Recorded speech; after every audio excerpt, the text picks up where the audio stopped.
Olha, uma pesquisa realizada pelo IBGE apresenta um cenário sobre a relação entre desigualdade social e pessoas com deficiência. Através de leis, as pessoas conquistaram alguns direitos, mas ainda há muitas barreiras. Na prática, nem sempre as leis funcionam. As questões ligadas à acessibilidade estão entre as principais dificuldades para a vida social.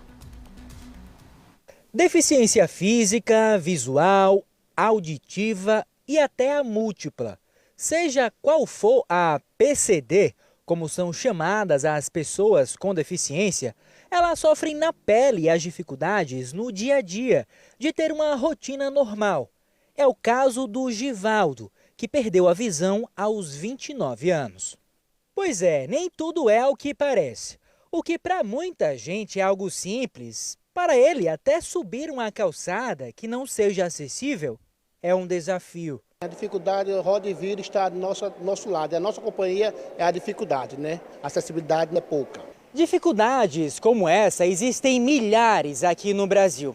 Isso porque uma pesquisa inédita do IBGE revela dificuldades sociais de pessoas com deficiência, principalmente quando falamos em termos de trabalho, educação e a falta de respeito com a acessibilidade.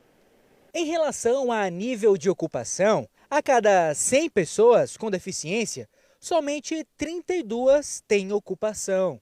Na educação, 36,5% das pessoas de 10 anos ou mais que têm deficiência são analfabetas, um percentual 3 vezes menor da população sem deficiência, que chega ao percentual de 11,5%. E na acessibilidade, dos 75, apenas 12 municípios sergipanos contam com a frota de ônibus adaptada para pessoas com deficiência. E nós da PCD mais Sergipe busca, através da associação, esse trabalho de conscientizar as pessoas que nós somos pessoas como outra qualquer. Somos iguais, somos diferentes, mas somos iguais, é o mesmo direito.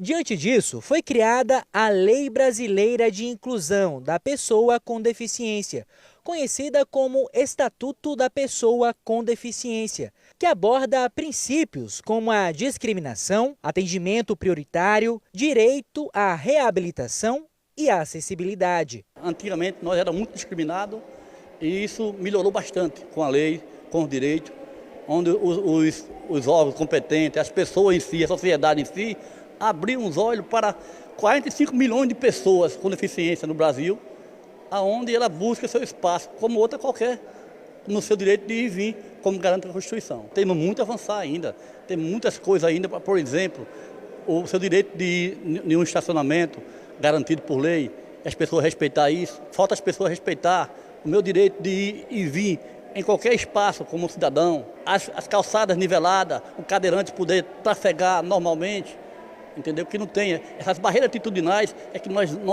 conselho, associações, buscamos derrubar com os gestores. Por falar em discriminação, foi o que a Amanda passou ao longo dos últimos 2 anos, quando descobriu que o filho, o pequeno Samuel, de 4 anos, tinha o transtorno do espectro autista. Foi bem difícil, né? Porque a gente não tinha nenhuma rede de apoio de início. E aí a gente criou um grupo, né, chamado Mães que Lutam, que é mães que têm crianças que têm o transtorno do espectro do autista. E aí a gente, com esse grupo, conseguiu se somar, né?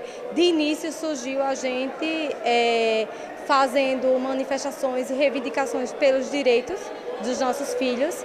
E aí foi surgindo-se oportunidades, né? Foi se juntando profissionais para estar nos ajudando. Mas é com a esperança que o Givaldo, o Luiz, a Amanda e tantas outras pessoas seguem o caminho da vida.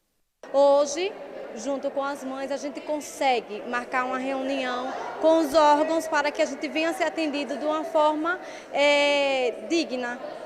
E a gente tem conseguido aos poucos. Se as mães se somarem ainda mais, eu creio que vai dar certo. A perca da minha visão, realmente eu comecei a ver com outro lado, com outros olhos, né? Porque realmente eu tinha visão e era cego. Então tive que perder a visão para enxergar o caminho certo, o caminho correto. É importante que cada vez mais sejam criadas políticas públicas de inserção social para as pessoas que têm deficiência, né? Muitas vezes, como eu disse, na prática, essas políticas não funcionam. Diariamente, nós acompanhamos no nosso dia a dia calçadas sem a devida acessibilidade, ruas, estradas, acesso a transporte coletivo, por exemplo, que dificultam a mobilidade dessas pessoas. Então, é importante que o poder público cada vez mais coloque em pauta e priorize as políticas públicas voltadas para as pessoas com deficiência.